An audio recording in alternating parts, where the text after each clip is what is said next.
All right, guys. Let's see. There we go. All right. Today we're going to talk a little bit about prohibition and a little bit about fundamentalism. We'll combine them together. Prohibition, as you can see here, all these people dumping out it's alcohol, but it was the era that prohibited the manufacture and sale of alcoholic beverages, and the idea was that alcohol is causing so many problems in society that it be better off for everybody if it was just made illegal. And at first, it was thought, hey, what a great idea! We'll call it the noble experiment. But as we'll see in the end, it was a complete disaster. So, well, why was it a complete disaster? Well, first and foremost, it didn't work. People did not stop drinking. That was the whole goal: get people to stop drinking, and just didn't work. People did not stop drinking. And then, of course, the other things were when you shut down, all these alcohol manufacturing businesses. You had a lot more unemployment. You had a lot less money for the government because they didn't get any tax money from that. You saw the rise of organized crime, people like Al Capone, and then, of course, you also had an amazing disrespect for the law, a lack of credibility and disrespect for the law because most of the time, government officials and police were involved in, setting up these secret ways for people to acquire alcohol. So it was absolutely a complete and total disaster. One of the places that you would go to get alcohol during Prohibition was called a speakeasy, and they'd knock on the door, give the secret knock. This little thing would slide open. Who is it? What's the password? Whatever, code word, whatever.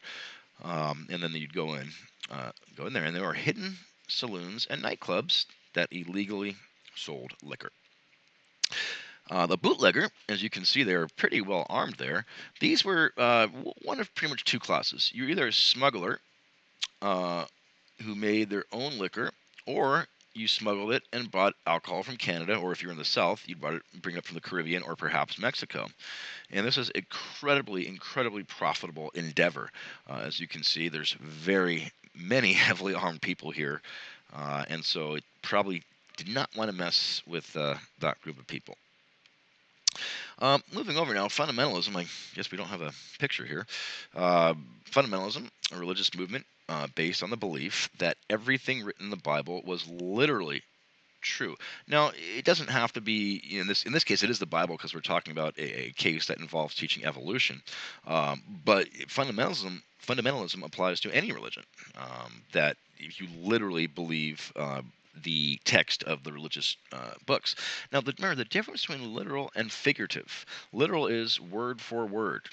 Everything it says, I interpret it word for word as being 100% accurate, whereas figurative it's more of a story. It's not necessarily 100% true, but it doesn't matter if it's true because it's the moral of the story that is more important than the actual literal truth of the event. And so that's the main difference. Well, this came to a head, I guess, in what's called the Scopes trial, which other people had mockingly called the monkey trial. And it took place in a small town in Tennessee. And at the time, in the state of Tennessee, it was illegal to teach evolution in public school. Now, what happened was John Scopes, who was actually a substitute teacher, was teaching a biology lesson. And by the way, he was using a textbook that was approved by the state of Tennessee, and it had a lesson on evolution in it. And so he was just teaching from the book. But it was against the law that violated the law that you can't teach evolution in public schools, and that's why John Scopes brought to trial for teaching evolution in public school. His lawyer, Clarence Darrow, a famous trial lawyer, very intelligent individual, and he was the main lawyer for the Scopes trial.